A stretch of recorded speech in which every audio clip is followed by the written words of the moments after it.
thank you for that we live in the country we do, and we're free to make choices and seek after you. We ask you to bless this meeting, that we make good decisions in Jesus' name. Amen. I pledge allegiance to the flag of the United States of America and to the republic for which it stands, one nation under God, indivisible, with liberty and justice for all. Honor the Texas flag. I pledge allegiance to Texas, one state under God, one indivisible.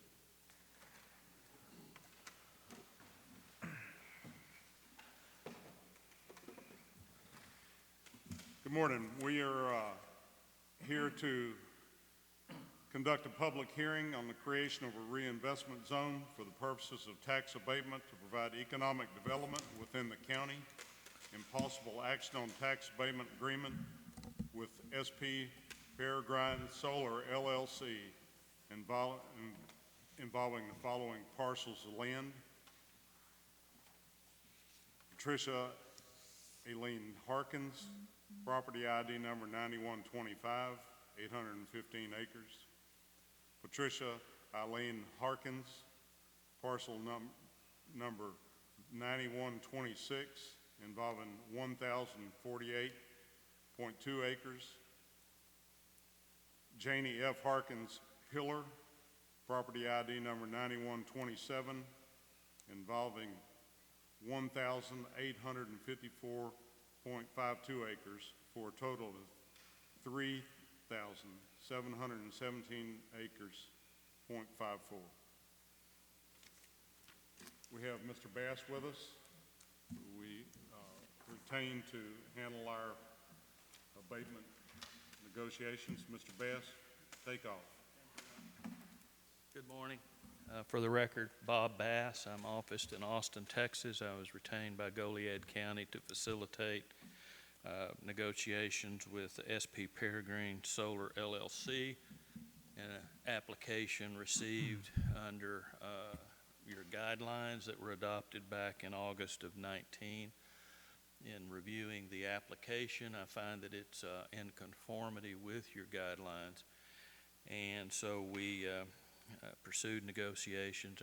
I'd like to recognize Mr. Robert Reichenberger, who is a representative for SP Peregrine Solar LLC. I've worked with Robert in other counties around the state. Have always found him to be responsible and a good partner in these projects. He will brief you generally on the type of the project, the size of the project, then I'll come back and we'll talk a little bit about the details. Robert?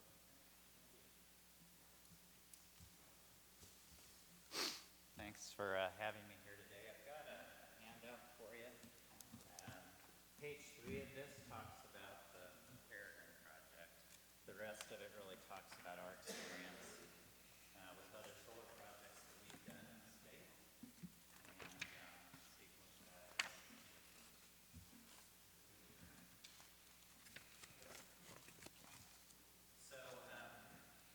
Solar Prime has been doing business in Texas since about 2010.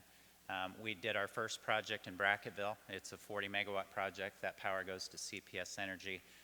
And then we did, subsequently to that, we started focusing on West Texas, and we have 3 additional projects out in West Texas.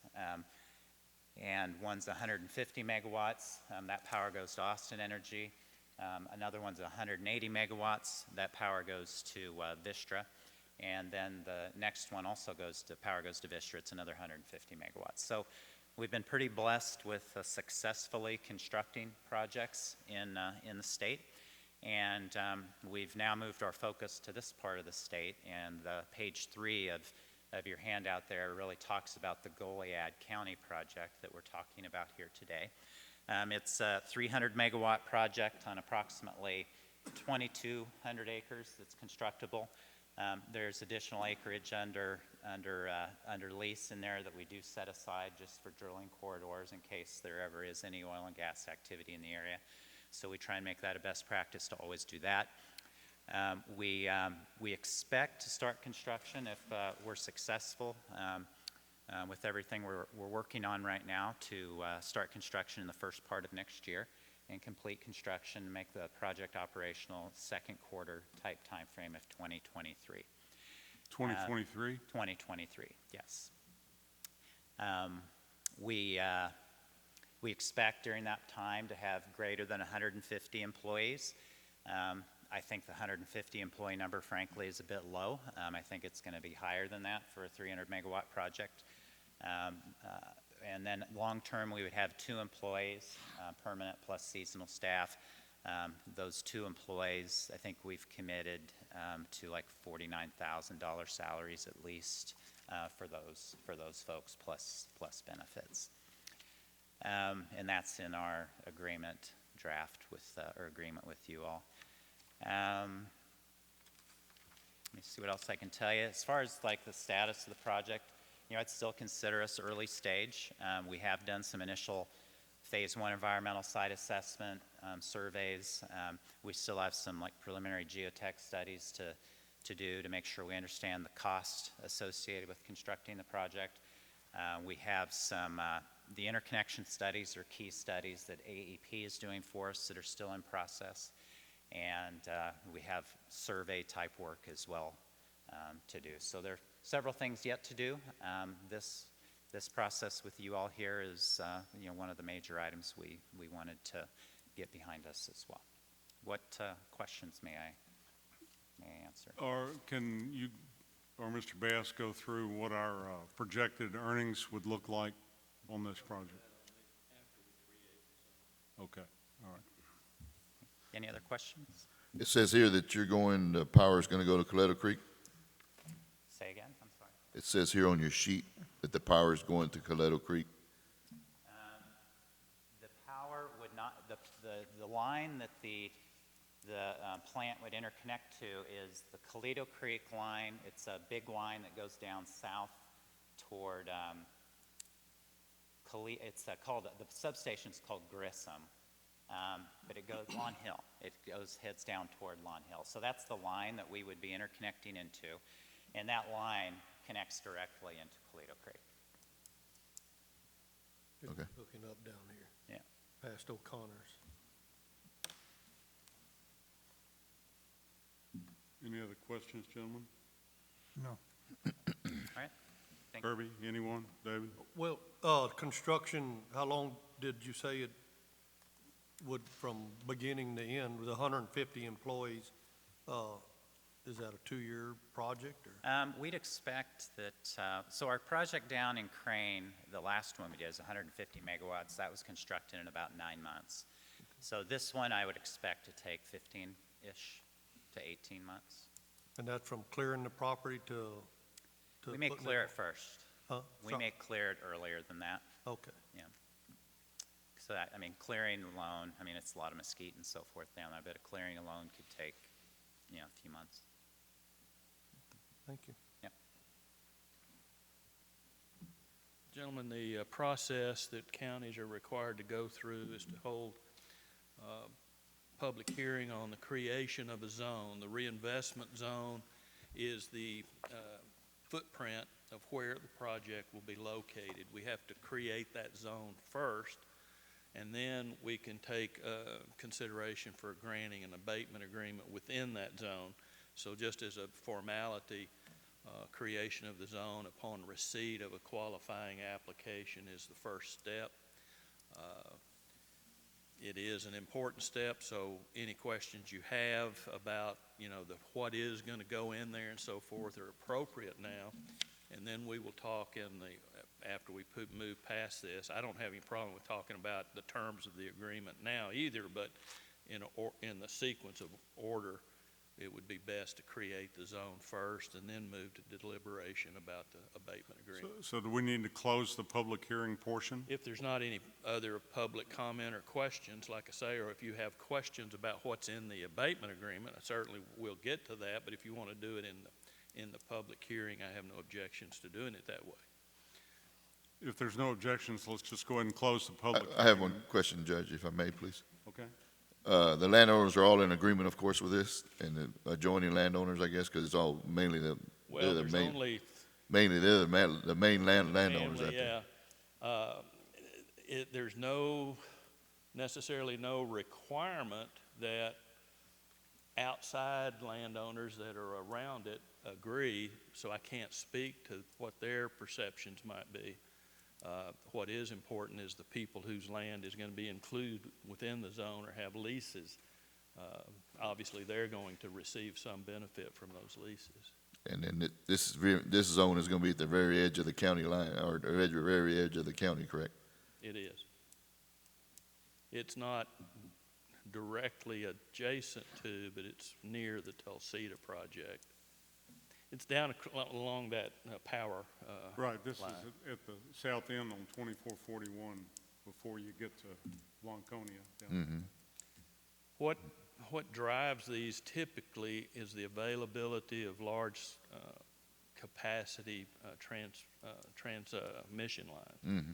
And so you see these projects typically built where those kinds of infrastructure are already in place, and the developer doesn't necessarily have to build them, they're already there. And then for every project that comes in, for example, it has to be a zone created for its own, on its own? It's that project? possible for similar projects to come into existing zones. We try to keep the footprint fairly discrete to each project. Some counties have created large zone areas, and that does create the potential for a similar or dissimilar applicant to come in and want to build a similar project within the zone, or a dissimilar. For example, it would be possible within a created zone for some other type of industry to say, well, you've already created that zone, and I'm going to be an energy consumer, and that power line is there. It's conducive to my needs, but there's got to be enough footprint.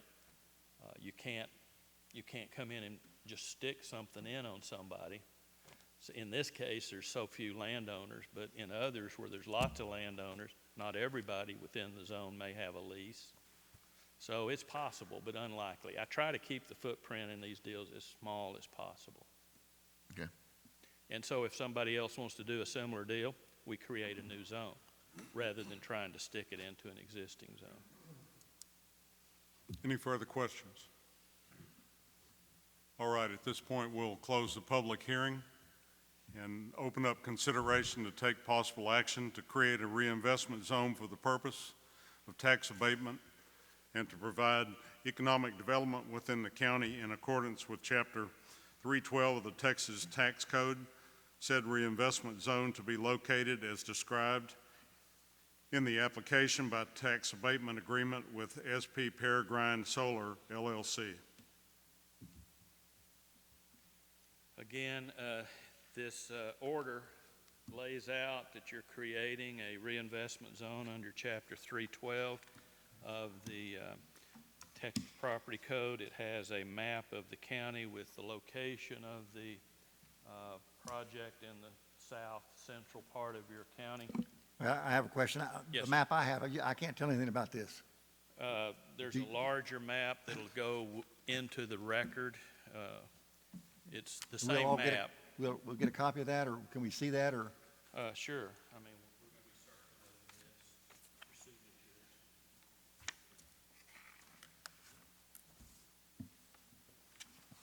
And then there is a list, just that we have to publish a notice in the newspaper that has a list of the properties, and so the list that was in the notice is small, but attached to the formal order is a meets and bounds of the actual properties within the zone. And it has a more detailed map of the actual installation. So this, as I say, is on a roughly 3,700 acres of land. Only about roughly 2,000 acres will actually have panels physically located on it, but the other properties are there so that we can have setbacks And because it's in oil and gas areas, there may be existing easements and the like that would have to be honored. So the panels won't be necessarily all together. They may be separated by pipeline easements and the like. So you have public access road? Do you have a public access road to this? I know To the 2441 is several miles east of the project, so I mean, do you have access? There is through either private easements off of a improved road, and your abatement agreement provides that if there are county roads involved, that there is a process that you would be informed of what county roads. I don't really believe there are county roads involved. So once you turn off the 2441 and go to the southwest, it's a private road. So you've already contacted those people Yeah, and got access through their private property? same landowner. It's usually Same the owner. same Same folks. owner. Same owner. So there's nobody that's involved or affected by this project that's not consented. So the Harkins own all the way to 2441, Right. and you'll be able to use their property to maintain a road going to this project? Yes. Typically, you know, in this particular project, county roads are not involved, but it's not, that's sort of unusual. In most cases, state highways and county roads are necessary to access the property. Once you get to the property, then private easements reach the interior of the project. There are provisions in the agreement, though, for the developer to work with you both. They will identify any county roads. In this case, there are none, but they would do so if that were the case. You would inspect those roads before the project begins, and then as the project goes, any damages to the road that prevent public use, the developer would be responsible for repairing. And at the end of the project, the status of the road is reassessed, and any damage attributable to that development would be So compensated. this will be in Commissioner Edwards' precinct, so he would do a pre-inspection before work began. If there were county roads. Now, in If this there were case, they're county. coming off a state highway onto a private easement. I suppose that the state has the same requirements for FM 2441? Yes, sir. Typically, they will have an improved access entrance to that easement that is temporary, usually, you know, bigger rocks and so forth, so it won't damage the state right-of-way, which is typically removed after the project is finished, or a more permanent entrance to the project is made. I don't know if Robert wants to speak to that or not. Well, I have another question then, is the project going to ask that the if the county take over this road going to the however many miles off of 2441? I mean, is that part of the requirement that you're going to ask for in this proposal? That's not typically the case, no, sir. Okay. And we have language where we would not assume any roads as public roads after a project is built, for example. Now, sometimes the county might desire to do that if that road in a big project in an area that's more connected, you might say. It's sometimes a improved road has been built that makes a shortcut, and so I've seen counties come in after a wind project, is one I'm thinking of, and they say, well, you've improved, that's a better road than we would build. It's, you know, built to heavier standards. They wanted to take it in because it would make a good connector, but that's within your option. You're not obligated to do so. Other questions? So, this ground is pretty well covered and sealed off, I guess all studies are done for possible erosion or whatever later. They do extensive environmental assessments beforehand, both for purposes of erosion and for other environmental factors, archaeological factors. It's a fairly comprehensive process. The county is merely granting the creation of a zone for purposes of tax abatement. We're not involved in any of that. We don't have any duties in that regard, no demands or requests for improvements are made. It's not uncommon in some tax abatement situations, say an industrial plant of some sort, that the county might be asked to come in and improve interior road, or I've even seen have a railroad tie, and they wanted the county to build a parking lot so they could bring in and offload containers and the like. Nothing in that sort is requested in this case. Thank you. Anyone else? No, sir. All right, then on an appropriate vote, I have 3 sets of documents. One would be retained. Mr. Reichenberger is here available to sign on behalf. Well, on the creation of the zone, his signature is not required, but on the abatement agreement, he would sign that. The court would then sign it, but in this case, there's just the court would have signatures on this document upon a vote. So at this time, I suppose we need to have a motion to adopt creating a reinvestment zone on the prescribed property. So moved. I'll second. All in favor? Aye. Opposed? Motion carries. I've left copies in a couple of places. They're marked for signatures. It requires the judge and each commissioner's signature, so if y'all can circulate those where they're flagged.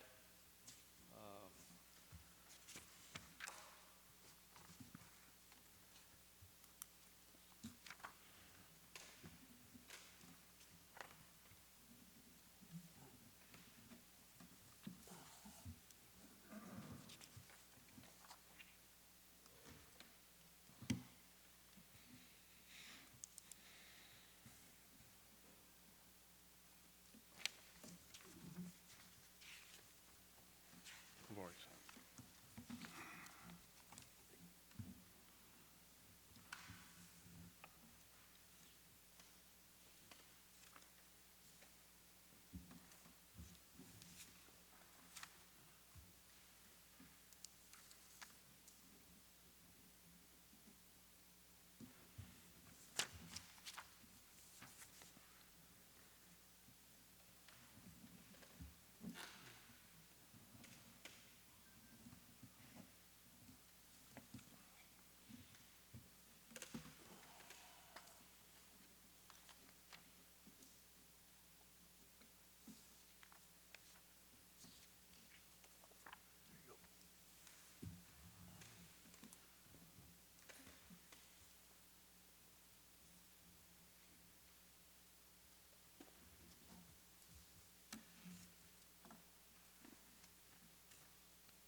We're going to get into that and when they're going to explain to us what the tax abatement should and needs to look like.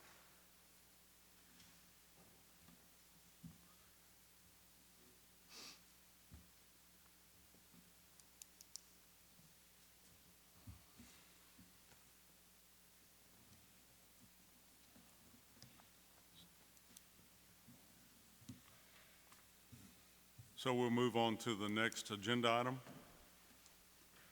Consider and take possible action regarding the adoption of a tax abatement agreement with SP Peregrine Solar LLC pursuant to Chapter 312 Texas Tax Code. If we could get into the weeds on that a little bit and see what it looks like. Yes, sir. Mr. Bass? The tax abatement agreement is similar to what you've seen in the past under the Tulsita deal. The outline of that project is essentially the same as far as the tax abatement, other than the details of the agreement are different. The project, by the terms of the agreement, would begin sometime in the no later than the second quarter of 2022 and be substantially complete before the end of '23. If there is a basis for an extension of time, the agreement anticipates and gives the opportunity for a one-time an extension of up to 1 year. Those can be negotiated, but it gives them sort of an end date in which the project should be complete. Those improvements are described generally as a 300 megawatt alternating current solar generated power system. The project is intended to be built at 300 megawatts. There, because of sort of the vagaries of the industry, we typically put in a minimum size that's less than the maximum size, but it would be it would be 300 megawatts and no lower than 150 megawatts of capacity. And let me articulate a little bit about that.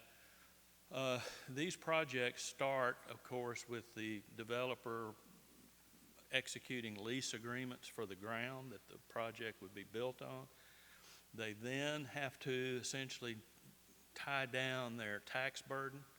So they come to the counties, school districts, other taxing entities, and negotiate abatement agreements for a level of abatement that may vary from entity to entity. In some cases, if, say, a very small taxing unit with a very small tax rate, they might not negotiate abatement at all, but typically the big three counties, school districts, hospital districts are the big three. Typically, if those exist, those are negotiated. All of that is then determined, and then they have to go find a end user to buy the power, and only then do they go get their financing to actually build the project when all of their known costs plus the cost of the equipment and labor and all of that are known. So these things take it's a long tail from the time you kind of get your early steps tied down. That's why the project's not committed to start any construction until next year. That being said, the number of these projects that get through tax abatement typically is about 60% of the projects materialize. Just because you grant an abatement today doesn't necessarily guarantee the project will be built. There's still a lot of hurdles that have to be jumped. Texas has its own grid. We're not part of the national grid, so we have our own Texas-only grid. ERCOT is the regulating entity for that, and so getting power that's generated here, the end user may potentially, this is hypothetical, I'm not saying it is in this project, but it could be in Beaumont. To get through the grid, there have to be interagency agreements and so forth and so on. So it may be that a project is anticipated to be built at, say, 300 megawatt. At the end, they can only find a firm buyer for half that, and if they can't market the other remaining part, they might not find it economically feasible to build the full 300. Does that make sense? And so today their plans are to build 300, and just based on what they've done in other places that I worked with Robert, they've been able to live up to their expectations. That being said, there is language that would allow for a smaller project. The abatement rate is based on their unit cost, so we will really not know until we reach what is known as certification of commercial operations that's defined in the abatement agreement. What is the rated capacity at that time, and that would determine our end financial revenue stream. Okay? So the abatement agreement that we have is that upon completion of the construction, and when they've got ready to throw the switch, you might say, they will certify to you that they have reached what's known as the date of commercial operations. That certification of readiness for commercial operations will trigger the appraised value determination, and then the calculations based on how we've set it out in the agreement would be determined. There's certain things they have to certify to you in that certification: their rated capacity, their rated cost, their cost of construction that's subject to tax, the compliance with the employment requirements, so forth and so on. The pilot payment, we're using what is known as a pilot payment in this case. Pilot stands for payment in lieu of taxes. This is a contractual amount of money that's not determined by the application of your ad valorem tax rate to the capital cost. Now, we do make a calculation of the anticipated capital cost and an abated rate, because that is kind of what the general practice in abating taxes is. In other words, what is your capital cost that's subject to taxation? What percentage of abatement is the governmental entity willing to grant? And how much revenue would that generate over the period of abatement, which is 10 years? You then have a 10-year sum. You average that over 10 years to give you an annual amount, and you divide that by the rated capacity to give you a per megawatt amount. The calculations in this case come out to $630 per megawatt based on the projected capital cost. And so under that formula, the county's revenue would be, if it's built at 300 megawatts at $630 a megawatt, it'd be $189,000 a year. That typically is payable on the due date for taxes the year after the date of certification. So if they certify it in July of 23, the first year of abatement would be in the tax year following. So you're still a year after certification before you get your first check. And then for 10 years thereafter, you could count on roughly $189,000 a year. Had you not gone to abatement, you would have seen more revenue in the first year under a standard percentage abatement, but because of the state's accelerated depreciation, your revenue stream would have dropped off substantially, so that by the end of the 10 years, your revenue stream might only be about $50,000. Might have started at nearly 200 or more, over 200. So what we've done is given you, by pilot program, we've given you a more predictable, dependable revenue stream that achieves essentially to the developer the same amount of money over the 10 years. It's just arrived, it's paid to you in a different format. It's paid to you as a contractual amount, not as a ad valorem assessment. Did I explain that where it didn't sound like too much go? So how binding is this 10-year period? If hypothetically, if we bought bonds and we're going to use this pilot program money to pay off those bonds over a 7 or 8 year period? I think once you've reached the certification stage where you know what the rated capacity is, that should be a dependable revenue stream. And I'm not frankly aware of limitations on how you expend that. You can put that into your general revenue Right. and then spend it any way you choose to. Well, I guess I was asking hypothetically to be able to use it in our budgeting process to pay a note off if we had to build a new jail or something of that nature.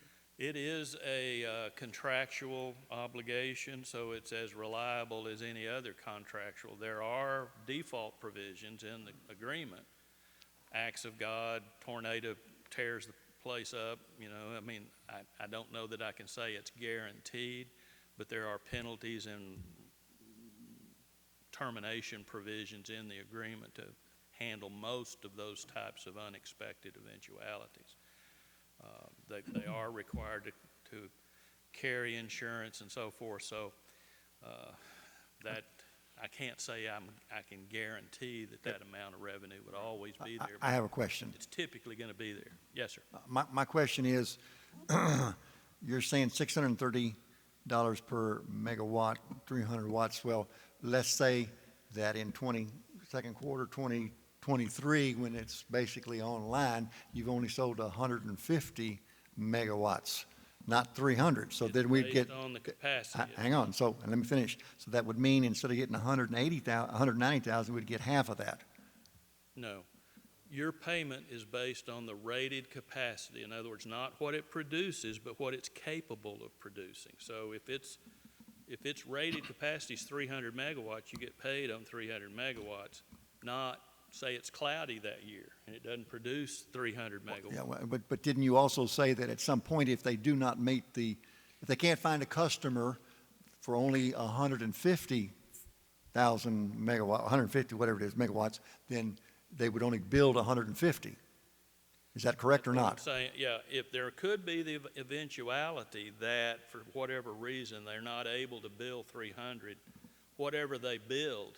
Okay, it that's will my be- question. Will be the capacity that dictates Okay. your revenue stream. Would it still be 630? Yes. If whatever the capacity is, if it's 100,000 or 100 megawatts or, We had that 200. discussion with them, and I think that's our consensus that the 630 will apply to whatever capacity is actually certified. okay. Now, my next question then would be, so in second quarter 2023, let's just say they found customers for 150, then 2 years later, they find another 150,000 megawatts. So it could go up, whatever it starts with, or am I mistaken? If you increase the, Typically, if they only build in the initial phase, let's call it a phase, if they can't find a user, they'll only build to what they can sell the energy to. They won't build more and let it sit dormant. But if they say they only build 150, then I expect they would come back to you at a later date and want a second agreement for the additional 150 okay, and when they find another when customer. they find more users, yeah. Okay. At what point does the property come out of the ag certification and go into? That will be up to your appraisal district, but typically that happens when the solar panels, when the certification of operability is ready to go, commercial operation. At that point, the nature of the underlying ground has changed, and so the appraisal district, they appraise property every January 1st, so as it exists in January the 1st. So assuming, again, a mid-year certification on January 1 of the following year, the appraisal district would say, well, in that last year it was ag, this year it's commercial. So again, the levy would be made on that new classification and the tax would be due at the end of that year. Any other questions, gentlemen? I got, on the cost, it's $630 per megawatt. Does that depreciate as this abatement goes on? I mean, as we get into the 5th or 6th year of operation, are we gonna have to go through Again, a that's the depreciation? advantage of the pilot, is that there is depreciation that's going on the equipment, but the pilot takes that into account. You find out what would it do under a standard percentage of abatement and the standard depreciation rate. How much revenue would this generate at, say, a 70% abatement? And that's essentially what we have here, is a 70% abatement of the capital cost. And so that's going to generate roughly, I forget the numbers, Robert, but at the end of the 10 years, let's say it's $2 million. Well, that's with depreciation calculated in. And so you take that $2 million, divide it by 10, that would give you whatever number, and then divide it by the megawatts, and that gives you the pilot. So the pilot payment won't change or won't depreciate because that's averaged. Under the old way, yeah, all of that would affect your revenue each year. So you'd start out with a lot of revenue, and by the end of 10 years, you're not getting much. In the 11th year, it comes back on your tax rolls at full remaining value. Now, solar is different than other projects because solar has a statutory accelerated depreciation rate. They will depreciate 80% of the value in 10 years. But once it reaches that remaining 20% of value, it's going to stay flat at, in this case, 20% of, say, $200 million projects, roughly $40 million. So it will stay flat at $40 million for the remaining life of the project. So that could be another 25, 30 years even. So in a solar project, you get slightly less return in the tenure of the abatement period because of the accelerated depreciation primarily, and more money on the tail because once it reaches that 20% level of depreciation, it stays static. Whereas a traditional industrial facility would actually, in a wind project, it actually depreciates down capital-wise to zero, and what you're getting paid for after the full depreciation is the production of energy. So that your energy production becomes what you're taxing, not the asset in the field. Right. So the arguments that always occur over the valuation would happen after the initial 10 years under this plan? Well, when you're talking about the valuations. Well, I mean, once we agree to this deal where we're paying 630, it's valued at $630 per megawatt, then we're not going to come in at year 4 and say, we need to change it. We're not making as much money. We're not the value. No, it's a contractual agreement to pay you $630. So. Okay. And at year 11, then that process can begin. There's room for disputes and arbitration. Well, there's always rooms for disputes over valuation, and we can't really deprive the applicant of that, but the contract says for 10 years you're going to get paid X dollars. Right. At the end of that, there could be an argument about what is the residual value, but the abatement agreement says they're not able to deny the representations they make to us on what their valuations are going in. Right. So, I've seen, there was a lot of lawsuits down along the coast of refineries and gas plants and pumping stations and the like. Now, well, over just across the border in Louisiana, that refinery over there is valued at 30% less than you've got it valued here in Texas, and there have been lawsuits over that have lowered appraised values. That I have strong opinions that I think that should not be permitted, but so far, though, there have been some successful lawsuits. For your 10-year period, you're given a contractual obligation. I can't say that at the end of that time there could be some disputes at the appraisal district appeal process level for the valuation, but the developer will not be able to say, well, that process never really had the value we said it did. Yeah. So, the appraisal district's going to look and say, well, it's a $200 million project in 2021, and it should be about a $40 million project in 10 years later. Both parties have stipulated that the value going in. Going in, That's- right. Okay.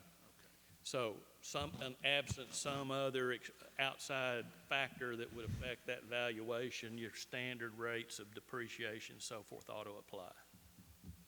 Is the 10-year negotiable? No. I mean, That was quick. 10 years is the maximum allowed. I say it's negotiable. You could allow less. Yeah, that's what I mean. And there have been some shorter term abatement agreements. Of course, the developer wants to get the longest term, course. and the county wants to have it done shorter. Of course. Generally speaking, my theory has been it is possible for you to kill the goose that lays the golden egg, and so don't get too greedy. But the market has sort of, this is in conformity with other deals of similar size in other kind of areas, so it seems fair to both sides. I guess my concern is at the end of the 10 years, can they, that's always where it seems to be the biggest hill we have to climb is coming out of the abatement and trying to agree on what's gonna come forward. It sounds like this is pretty straightforward, but can they change the capacity? Let's say we have a 300 megawatt, today. In 10 years, can they say, no, now we're going back to 150? Or once we have, whatever we valued it at when we started? We call it rated capacity, and what we're basically saying is what is the nameplate capacity? Okay. What does the manufacturer say that each panel will produce under full sunlight? So it's really a function of how many panels are there, you total them up, what's your capacity? And so that's gonna that is stay. the nameplate capacity during the abatement period. Now, solar panels will degrade over time, and when they get to about 80% of capacity, typically the developer will swap them out, and that's usually at the end of their life. So assuming no tornadoes, devastating hail, something that tears something up, a panel that's out there in the field ought to last from 25 to 30 years. Is that fair to say? But at some point, the efficiency of that panel may have naturally degraded, or more modern equipment may have come along, and the developer may decide to re-equip or repower. It's not uncommon, and that's typically done after the initial abatement period. It's possible that the developer may say, well, we would like to have a new abatement agreement we'll re-equip the whole field with new, more efficient panels. That would be for another court in another 10, 12, 15 years to decide. I've never seen yet in the industry. I've only seen one instance of a project powered, and that's because the original solar modules that went on it came from a manufacturer that they weren't meeting quality. So if you think about it, how much money goes into a solar project day one, and they only grade at 25 to 75% per year. In my view, it's unlikely that anybody would go out and touch that solar module unless it was broken for some reason for 20, 30 years. Even 80% of day one capacity, the cost of paying people, humans, to go out and take that panel off and put on a new one, as we sit here today, doesn't make financial sense. I have a question also. The property, and I'd like to speak to the appraisal, Miss Appraiser over there, is that the property is in ag use now? When a commercial project comes in, does the appraisal district go back 1 year, 2 years, 5 years, whatever, and upgrade the ag use to more competitive commercial? And then at the end,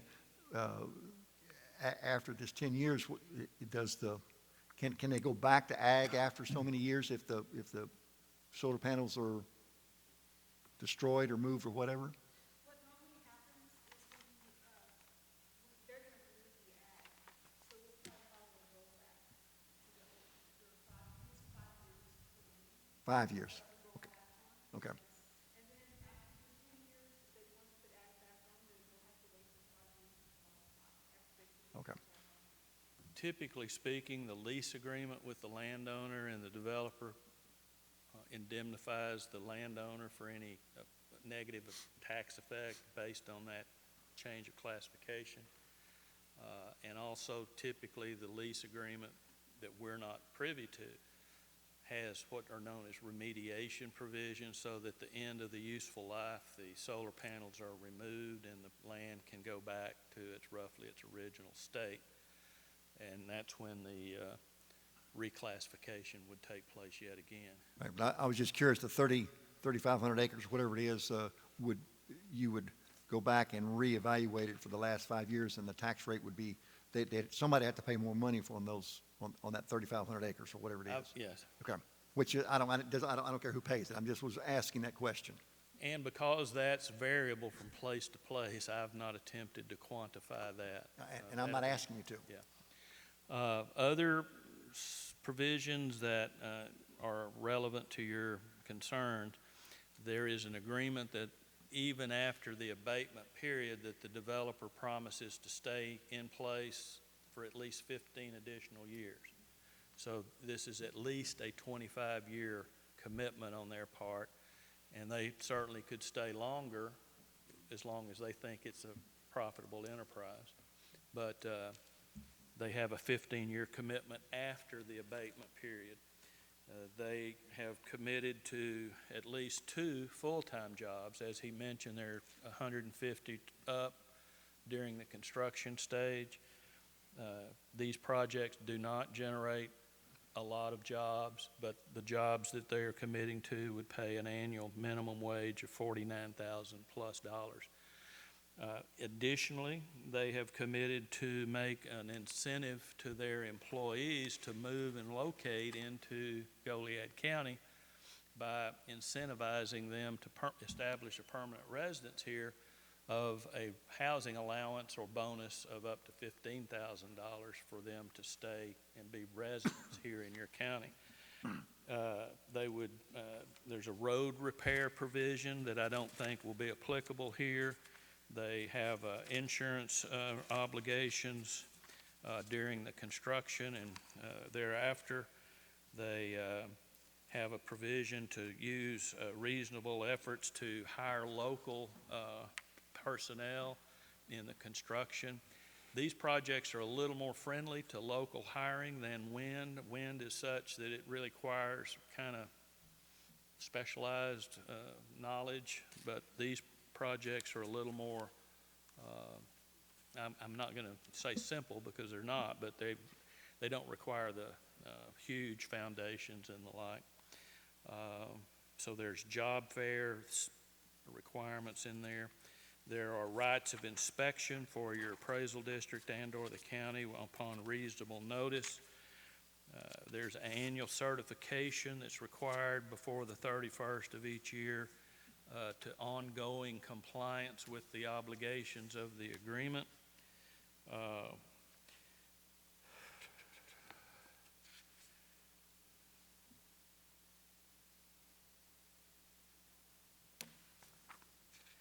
There are default provisions, what constitutes default and what the remedies are. There are what are known as recapture provisions. Should, for some unforetold reason, the developer fails to comply with the obligations, there is a notice requirement and a right to cure, but failing cure, the county has a right to recapture monies that would have been paid otherwise. There are provisions related to assignments of the agreement. It's not uncommon for initial developer to get the deal packaged and the certificate of commercial operations executed, and then they sell that to another operator or owner. We have particular terms and agreements regarding that. There is a provision for the county to receive notice of such and to give you have an opportunity to examine the financial and experience background of the proposed new party. And there's a $5,000 allowance that would be reimbursable to the county for any expense you incur in determining whether the new assignee is capable of performing the duties that are laid out in the agreement. Who gets to make the final determination on that? Well, it's up to the county. Your consent would not be unreasonably withheld, so long as you're satisfied that the assignee is able financially, background, you would normally, in most cases, agree to it. I think if you didn't have an adequate basis, that could be litigated. Mm-hmm. Okay. Litigated by district court in Goliad County. Yes, sir, I'm going to get Okay. to that. You can't, it says on what grounds in the agreement that you can withhold your consent, so it's fairly, I'm going to say narrowly defined, but you do have some consent authorities. There is provisions in the agreement for venue, would be here in the district court, or because of laws of diversity of what we call diversity in federal claims, an out-of-state the party would have to sue in the federal court that Goliad County is within the jurisdiction of the state. I don't know, it's the Southern District of Texas. I guess in Corpus Christi. I'm not sure where your federal court catchment is. Requirements on who gets notice and address for such. That's pretty much the general outline of the agreement. Attached to the agreement is a list or a description of the project, and then the same map and the same property description that was in the creation of the zone. Like I say, that agreement is fairly standard. It's very similar to what you've signed already, subject to the minor details that might be different between the sizes and the projects. Question, what keeps them from arguing the values of the property that's out there during this abatement? If they Well, want, if they again, so they've- want a desire to argue the values? Well, they've told us what the valuation is and what we've based our pilot agreement on.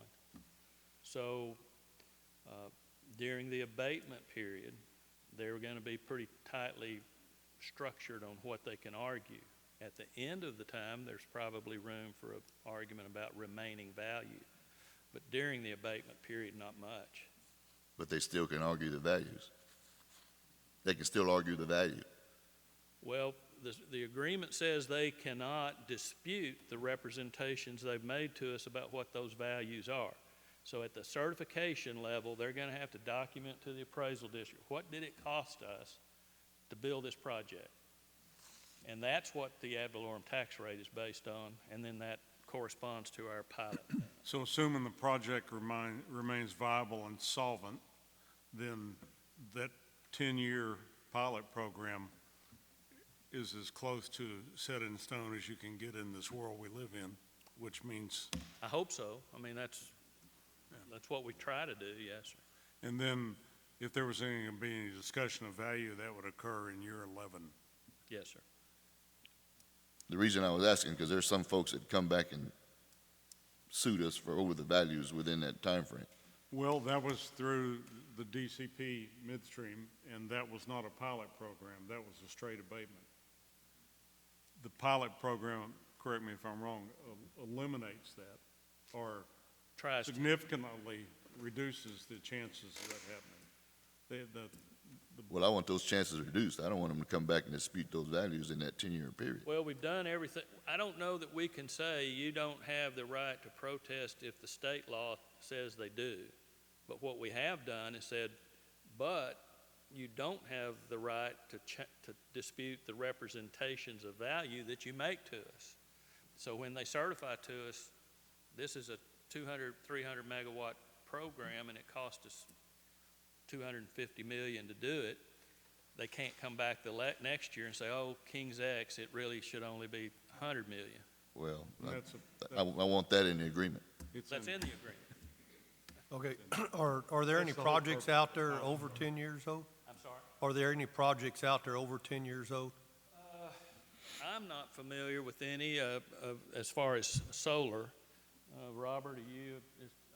Solar's really only become cost-effective in about the last.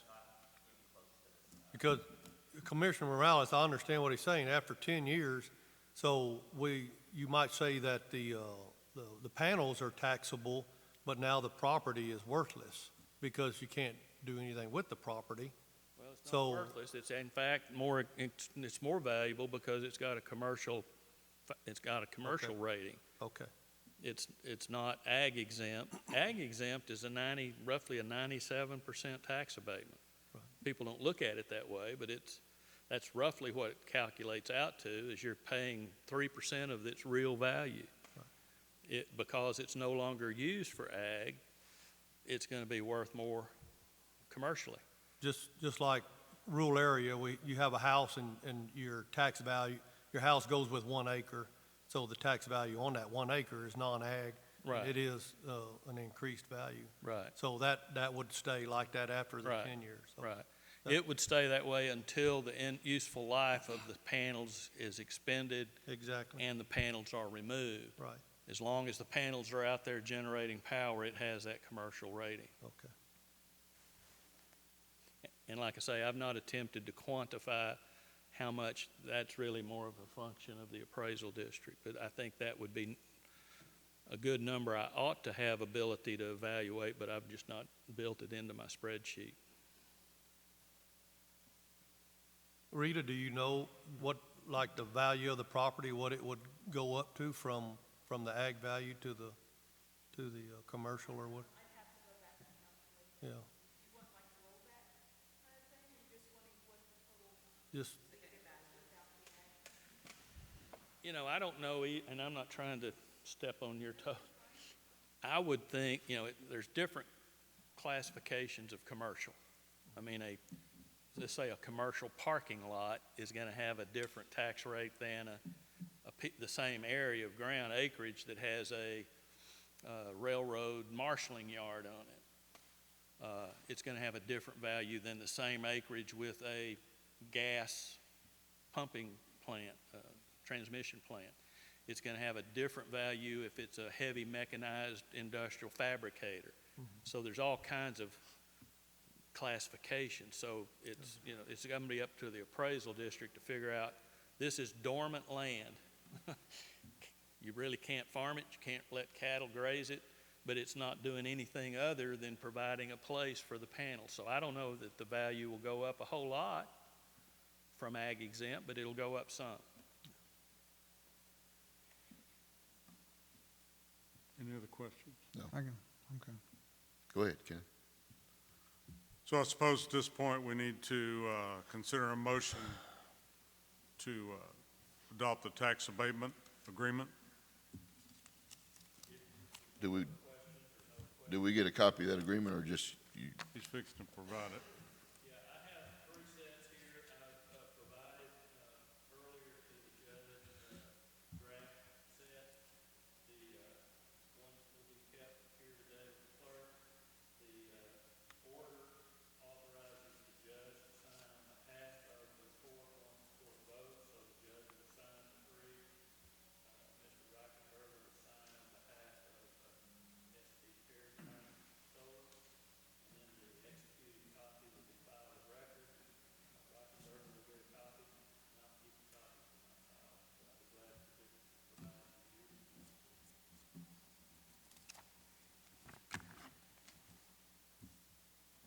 Can we get a motion, or if there's no more questions, can we get a motion to consider adopting the tax abatement for this project? so moved. I'll second. All in favor? Aye. Opposed? Motion carries. Judge. Robert, you want to come up?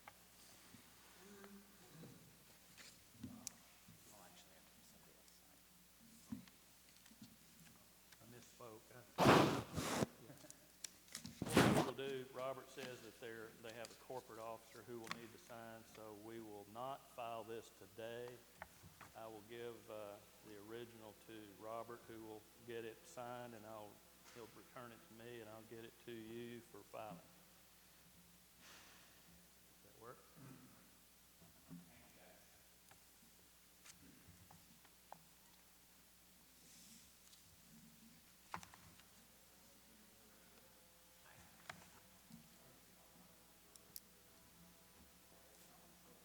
Any other questions or anything I can do for you? Gentlemen, this is a good time to ask a question. I asked mine. I don't want them to come back and dispute the values. I hear We- you, and I think we have taken the steps that we can to do that. Well, we asked that question on the last Yes, we did. deal, and they Yes, we said did. there wasn't much you can do about that. Which one's that? About them contesting their evaluation after the 10 years, like DCP did. Well, no, I asked the same question on the last solar Yes, and, no, but you had told us that they have the right to contest their evaluations, so you can't force them. Right, right, restrict what they can appeal from, and they can't dispute what representation they make, either written or in their certification. right. I understand. If there's nothing else, I need a motion to adjourn, please. I'll make it. Second? I'll second. All in favor? Aye. Opposed? We are adjourned. Thank you, gentlemen. Thank you, Mr. Bass. Thank you. The big one is they can't change the certification.